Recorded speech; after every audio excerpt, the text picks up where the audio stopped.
வண்டிக்கடை style masala சுண்டல் செய்யலாமா?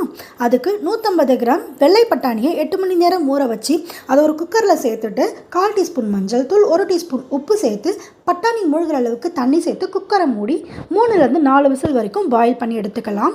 அடுத்ததாக மசாலா அரைக்கிறதுக்கு 7 பல் பூண்டு, ஒரு சின்ன துண்டு இஞ்சி, ஒரு பச்சை மிளகாய், ஒரு பெரிய வெங்காயம், ஒரு பெரிய தக்காளியை மிக்ஸி ஜாரில் சேர்த்து கூடவே ஒரு கைப்பிடி கொத்தமல்லியையும் சேர்த்து ஃபைன் பேஸ்ட்டாக அரைச்சி எடுத்துக்கலாம்.